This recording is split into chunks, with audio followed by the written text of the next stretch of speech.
Hi guys, कैसे हो आप लोग। उम्मीद करता हूँ आप लोग सही होंगे, मस्त होंगे और अपने अपने काम में व्यस्त होंगे।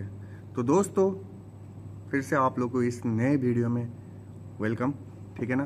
तो अगर आप लोग इस चैनल में नए हो तो सब्सक्राइब बटन है, उसको लाजिम सब्सक्राइब करके रखना है और आपको लाइक भी करना है। अगर किसी दोस्त को ये वीडियो शेयर करना चाहते हो तो आप लोग प्लीज़ उसको शेयर करना ही है। तो दोस्तों, अब मेरा थोड़ा सा इंट्रोडक्शन तो बनता है, ठीक है ना। तो मेरा नाम है योगेश और मैं फ़िलहाल अभी दुबई में as a security guard job करता हूँ, ठीक है ना। तो दोस्तों, मैंने कल के वीडियो में भी बताया था, ठीक है, कि सिक्योरिटी गार्ड में काम करने का फ़ायदा और बेफ़ायदा क्या क्या होता है, एडवांटेज और डिसएडवांटेज। क्योंकि देखो, आप लोग सिक्योरिटी गार्ड का जॉब तो करते हो, करने के लिए सोच तो रहे हो, मगर क्या फ़ायदा होता है, सही है ना, क्या आपको बेफ़ायदा भी होता है, सही है। हर एक काम में ये फ़ायदा भी होता है, बेफ़ायदा भी होता है, तो इसलिए उसको भी जानना ज़रूरी है। ऐसा नहीं कि हाँ बस आपको उसका बेनिफिट ही देख लिया, एडवांटेज ही देख लिया, मगर डिसएडवांटेज पीछे का नहीं देखा तो थोड़ा अच्छा नहीं होगा। फिर बाद में वो परेशानी अपने ऊपर झेलना होता है ना, आ गई तो फिर मुसीबत हो जाएगी, ठीक है ना। इसलिए हर चीज़ पहले संभाल के सुनना भी होता है। तो आप लोग इस वीडियो को लास्ट तक देखना, ठीक है, एक एक बात को समझना क्या बोलना चाह रहा हूँ मैं, और अपने एक्सपीरियंस से भी बता रहा हूँ कि कैसा होता है, ठीक है ना। तो मैंने एक नोट बनाया है, सही है। पहले हम लोग बात करेंगे advantage of Dubai security guard, ठीक है ना। दुबई सिक्योरिटी गार्ड में फ़ायदा क्या क्या होता है, ठीक है। पहला नंबर में आता है इजी एंट्री जॉब, ठीक है ना। आप मतलब इसका मतलब क्या होता है कि आपको ज़्यादातर हायर एजुकेशन नहीं चाहिए, पढ़े लिखे भी नहीं चाहिए ज़्यादा, ठीक है ना। आपको मतलब कि ज़्यादा पढ़े लिखे की ज़रूरत नहीं है, तो आप लोग आराम से काम कर सकते हो। आप 8वीं पास हो, 10वीं पास हो, उससे ज़्यादा कितने भी पास हो, ठीक है ना, आपको थोड़ा बहुत इंग्लिश समझ में आती है और इंग्लिश में थोड़ा बहुत बात कर सकते हो, तो आपको ये जॉब डेफिनेटली मिल जाएगा, ठीक है ना। दूसरा एडवांटेज, ये बहुत हाई डिमांड जॉब है, ठीक है। सिक्योरिटी गार्ड दुबई में सबसे ज़्यादा डिमांडेड वाला जॉब है, तो आसानी से मिल जाती है। तो क्योंकि आप लोग ज़्यादा पढ़े लिखे भी नहीं हो ना, तभी डिमांडेड जॉब है। आपके एबिलिटी के ऊपर है कि आप कितना कर सकते हो, ठीक है। तीसरा जो ये होता है कि सिक्योरिटी जॉब रिस्क ज़्यादा नहीं होती है, सही है। तो ज़्यादा आप जॉब लूज करने के लिए भी इतना नहीं होता है, ठीक है ना। फिक्स सैलरी एवरी मंथ, आपका पूरा महीना पक्का सैलरी होगा, ठीक है ना। मतलब कि एक ही हिसाब से आपका सैलरी आता है, ठीक है। Opportunity in Dubai and abroad, आपको अगर सिक्योरिटी गार्ड का जॉब मिल चुका है, ठीक है, आपको एडवांटेज क्या होता है उससे आगे निकालने का, ठीक है ना। आपको एक्सपीरियंस करते करते आप सिक्योरिटी से सिक्योरिटी मैनेजर हो सकते हैं, सिक्योरिटी सुपरवाइजर हो सकते हैं, ठीक है ना। एडवांटेज वो भी होता है, जैसे मानो ग्रोथ करियर ग्रोथ, ठीक है ना। प्रमोशन होता है, chance to be a supervisor, CCTV operator और सिक्योरिटी ऑफिसर, सिक्योरिटी मैनेजर, आप लोग को फ़ायदा में आता है, ठीक है। और ये होता है कि और फ़ायदा भी सुनो मेरे हिसाब से, ठीक है। ये तो मैंने नोट बना के रखा था, ये मैंने थोड़ा बहुत रिसर्च भी किया था, और मेरे हिसाब से सुनो फ़ायदा में क्या क्या बता रहा हूँ। आपको पूरा महीना अच्छा सैलरी मिलेगा, ठीक है, एक ही किस्म के पैसा मिलेगा। ये अभी आप सोचो कि आज आपको 2000 मिला, फिर दूसरा महीना कितना आएगा वो सोचने की ज़रूरत नहीं है, आपको सेम ही पैसा मिलेगा, ठीक है। और आपका कम्युनिकेशन स्किल सही होता है, कॉन्फिडेंस लेवल हाई होता है, किसी से होता है ना डरने की ज़रूरत नहीं होती है। आप अपने काम आराम से खुद कर सकते हो, रिस्क लेने की ज़रूरत नहीं होती है, जैसे कि कोई आ गया क्या बोलेगा, ऐसा ऐसा कुछ भी नहीं होता है। आप लोग अगर आपके ड्यूटी में आप ईमानदार होकर काम करें तो आप लोग को अच्छा अपॉर्चुनिटी मिल सकता है कंपनीज में, ठीक है ना। मैंने कितना अरसा सुना भी है कि हाँ भाई ये सिक्योरिटी करता था इस जगह पे, अभी उधर से इसको अभी अब्रॉड भेज दिया, बड़े बड़े कंट्री में भेज दिया कंपनी से, आपका ईमानदारी, ठीक है ना। तो डिसएडवांटेज, बेफायदा क्या है, सही है, बुरा पक्ष क्या है इसका।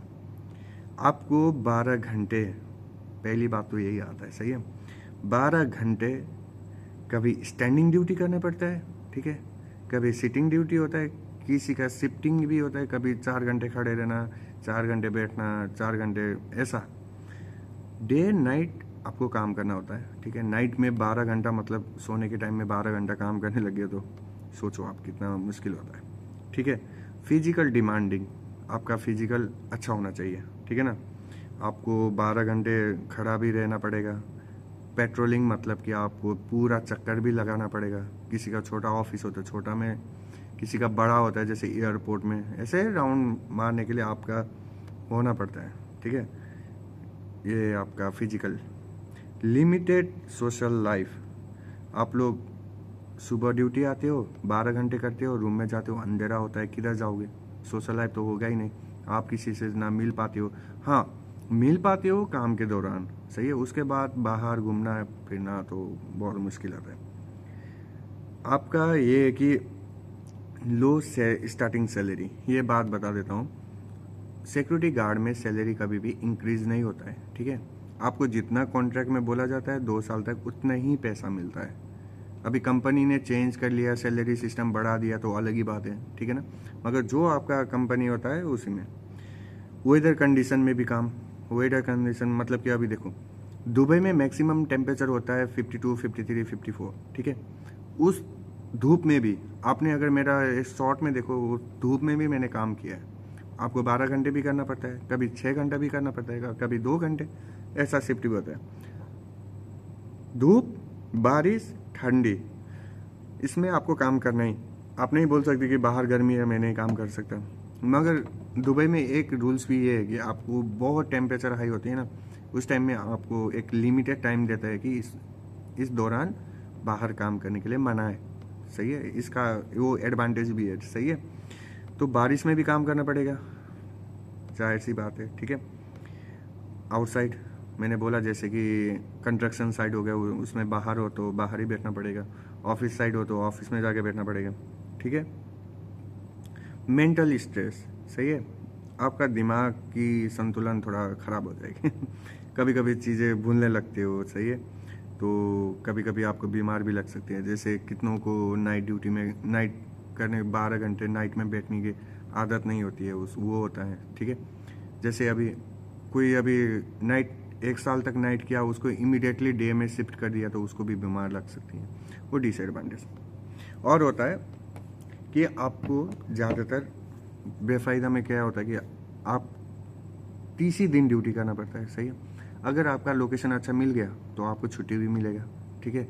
नहीं तो अगर आपको बोल दिया कि नहीं आपको भाई 30 ही दिन ड्यूटी करना है, 30 डेज ही आपको ड्यूटी करना है, तो थोड़ा मुश्किल होगा ना। आप बाहर किधर जा सकते हो, आप ड्यूटी से रूम, रूम से ड्यूटी, ऐसा करके आपका साल गुजर जाएगा, 2 साल गुजर जाएगा, फिर यही होता है। तो करियर ग्रोथ में यही होता है कि आपको ज़्यादातर बनने को मिल जाए अपॉर्चुनिटी में, तो आप बन से हो टीम लीडर। उसके बाद टीम लीडर से थोड़ा ऊपर जाओगे तो आप बन सकते हो सीसीटीवी ऑपरेटर, और सीसीटीवी से ऑपरेटर से भी थोड़ा ऊपर जाना चाहते हो सिक्योरिटी सुपरवाइजर, ठीक है। इतना तक आप लोग का एबिलिटी से होता है। अगर आप बहुत पढ़े लिखे हो, अच्छे से काम कर सकते हो, सब कुछ देखते हो, 5-6 साल का एक्सपीरियंस ले चुके हो, तो आप लोग सीधा सुपरवाइजर में भी कर सकते हो, एरिया सुपरवाइजर में भी कर सकते हो, सिक्योरिटी ऑपरेशन मैनेजर के रूप में भी काम कर सकते हो, ठीक है ना। तो मैंने तो इतना बता दिया, ठीक है। बेफायदा भी फ़ायदा, मगर ये है कि आपको दुबई में एज ए सिक्योरिटी का जब जॉब करते हो ना, आप लोग, कैमरा एंगल थोड़ा सा गलत हो गया है ना। आप लोग अगर जॉब करते हो ना, तो आप लोग को हर किस्म के इंसान से मिलने के लिए वो चांस मिलता है। जैसे आउट ऑफ कंट्री वाले होते हैं, ठीक है ना, लोकल हो गए, हम जैसे अभी नेपाल से भी हो गए, इंडिया से भी हो गए, हर किस्म के आदमी से आप लोग को डील करना होता है, ठीक है। तो आप लोग हर चीज़ सीख सकते हो। आपका दिमाग कितना मेंटली प्रिपेयर है वो आराम से काम सीख सकते हो, उतना मुश्किल नहीं होता है। बस आपको अपने अंदर ऑनेस्ट काम करना चाहिए कि कंपनी को कभी भी अपनी तरफ से कंप्लेन नहीं चाहिए, ठीक है ना। आप ईमानदारी से काम करो, अच्छे से काम करो, तो कोई भी आपको कोई क्वेश्चन नहीं पूछने वाला, ठीक है ना। और आप लोग सोचते हो कि अभी मैं थोड़ा बहुत, ये तो हो गया डिसएडवांटेज और एडवांटेज का बता दिया, ठीक है। आपको मैं थोड़ा बहुत मेरे मुझसे पूछा वाला सवाल पूछता हूँ, ठीक है। ड्यूटी में मोबाइल यूज़ कर सकते हैं कि नहीं? जैसे कि देखो भाई, ड्यूटी में मोबाइल यूज़ करना मिलता है, सही है। किसी लोकेशन, मस्ट वीआईपी लोकेशन में थोड़ा मुश्किल होता है, आप लोग को वॉकी टॉकी दे देते हैं, ठीक है। मगर आप लोग को रिपोर्ट करना होता है मोबाइल से ही, ठीक है ना। आप लोग को कुछ टूट गया उसका रिपोर्टिंग करना होता है, कुछ इमरजेंसी हो गया उसका रिपोर्ट करना होता है, ठीक है। ड्यूटी में मोबाइल चला सकते हैं मगर थोड़ा लिमिट से, ठीक है ना। तो उसके बाद होती है कि पासपोर्ट कौन रखता है। देखो पासपोर्ट तो कंपनी रखेगी, ठीक है ना। क्यों रखती है, मैं फॉर एग्जांपल देता हूँ। अगर आपने अपना पासपोर्ट खुद के साथ रख लिया, ठीक है, गलती से किधर गुम कर लिया, आपने खो दिया वो पासपोर्ट, तो आपको फिर से खर्चा लगेगा बनाने में, ठीक है। बहुत सारे डॉक्यूमेंट चाहिए। इससे अच्छा कंपनी रखती है पासपोर्ट, उसके रिस्क में रखती है, ठीक है। मगर आपको जब जरूरत पड़ी वो लोग चुपचाप दे देते हैं, ठीक है। चुपचाप वो लोग आपको दे देते हैं, जब आपको जरूरत पड़े तब इमीडिएटली देते हैं, ठीक है ना। और पूछते हैं कि हाँ, सबसे ज़्यादा क्वेश्चन आता है ये कंपनी कैसा है, ये कंपनी कैसा है, वो कंपनी कैसा है, वो कंपनी कैसा है। तो भाई लोग प्लीज़ मैं एक रिक्वेस्ट करता हूँ, आप लोग जो जिस कंपनी का नाम लेते हो ना, उसका नाम पहले आप लोग गूगल पे टाइप करो, उसका रेटिंग देखो, उसमें लिखा होता है, सही है, उसमें आप लोग को क्लियर लिखा होता है कि इसी रिव्यू है, मैं नेपाली में बोलने लग गया, रिव्यू देखो उसका, सही है। उधर कमेंट भी आता है कि कंपनी ऐसा है ऐसा है ऐसा है, तो आप लोग उधर भी देखो। उसके बाद हो तो मुझे पर्सनली मैसेज कर सकते हो, ठीक है ना। आपको पहले खुद भी थोड़ा बहुत रिसर्च करना होता है।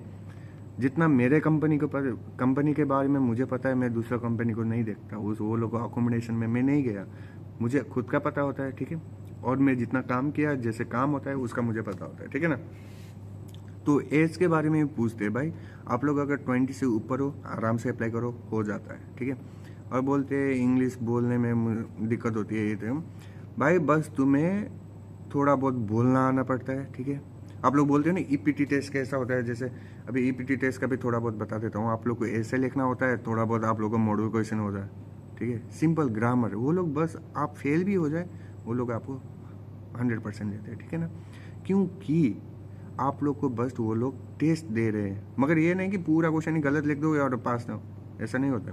आपको 100 में से जैसे होता है ना 10 नंबर का मार्क्स, 10 क्वेश्चन हो गए, आप उसमें से 4-5 भी मिला दो, सही आंसर दे दो, वो लोग सोचते हैं एक बार, ठीक है ना। और सबसे ज़्यादा इम्पोर्टेंट है आप लोग का कॉन्फिडेंस। अगर आप लोग कॉन्फिडेंस से जाओगे, आपका प्रेजेंटेशन अच्छे से दोगे, ठीक है ना। जैसे आप लोग जाओगे इंटरव्यू में, जाके ग्रीडिंग करोगे, hi sir how are you, ऐसा ऐसा, कि ओवर स्मार्ट में नहीं बनना चाहिए, ठीक है। तो यही होता है, ठीक है। मैंने अपना तो बता दिया, ठीक है, एडवांटेज और डिसएडवांटेज। अभी कौन ड्यूटी कर सकता है 12 घंटा, जैसे कि कर सकते हैं कि नहीं, आराम से कर सकते हैं, ठीक है। स्टार्टिंग डेज में थोड़ा मुश्किल होता है, सही है, ग्रो अप होने में थोड़ा 1 हफ्ते 2 हफ्ते यूज टू होने के लिए। जब आपका दिल लग जाता है, ठीक है ना, एक साइड पे लग जाता है, तो डेफिनेटली होता है। तो घबराने की बात नहीं है आप लोग को, सही है, आराम से आ जाओ। डिसएडवांटेज भी है, मगर आप लोग जब कंपनी में आओगे तो समझ में आएगा। तो यही था भाई आज का वीडियो, ठीक है। और सबसे बड़ी डिसएडवांटेज अभी बता देता हूँ आपको।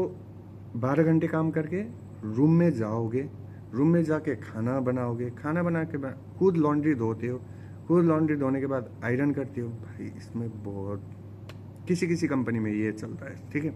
खुद खाना बनाओ, खुद लॉन्ड्री का खुद करो, खुद आयरन लगाओ, सब कुछ खुद करो। सोने के लिए 3-4 घंटा 5 घंटा सो के फिर से उठ के फिर back to normal days duty में आ जाओ। ये सब यही है कि सिक्योरिटी गार्ड में छुट्टी थोड़ा मुश्किल से मिलता है, मगर कितना कंपनी लोग दे रहे। बस अपना अंदर बिलीव करो। मैं बोलता हूँ अगर आपको सिक्योरिटी गार्ड में जॉब करना है तो 2 साल के लिए आराम से करो। हर चीज़ का एक्सपीरियंस होता है आपको, हेल्थ एंड सेफ्टी का एक्सपीरियंस होता है, सही है। फायर सेफ्टी के बारे में आप लोग पढ़ सकते हो, तो अच्छे से काम भी करोगे तो उसका भी नॉलेज होता है, ठीक है। सिक्योरिटी गार्ड के रूल्स एंड रेगुलेशन के बारे में तो हर किसी को, डिसिप्लिन कैसा होता है, ठीक है, कैसे बोला जाता है, कैसे ग्रीडिंग किया जाता है, कैसे रेस्पेक्ट किया जाता है, झूठ को मतलब कि गलत को सही, मतलब कि मैंने भी थोड़ा गलती में, सही को सही गलत को गलत कैसे बोल सकते हैं, कॉन्फिडेंस लेवल कैसे आता है, आप लोगों को सब कुछ पता होता है। तो मेरी रिक्वेस्ट करूंगा, अगर आप लोगों को दिल चाहता है तो लंबा भी करो, मगर मैं बोलता हूँ 2 साल के लिए आराम से करो, ठीक है। उसके बाद आप लोग नेक्स्ट स्टेप भी सोच के रखो, ठीक है ना। एक्सपीरियंस ले लो, हर चीज़ का ले लो, मगर थोड़ा अपग्रेड भी हो जाओ, ठीक है। तो दोस्तों मिलते हैं नेक्स्ट वीडियो में। अभी मेरा भी ब्रेक टाइम ख़त्म हो गया तो मुझे भी जाना है। तो आज के वीडियो के लिए इतना ही, और अगर आप लोगों को कन्फ्यूजन हो तो और पूछ सकते हो, मैं बता दूंगा। नेक्स्ट वीडियो में। तो तब तक के लिए bye bye, see you in the next video. Thank you so much for watching this video guys.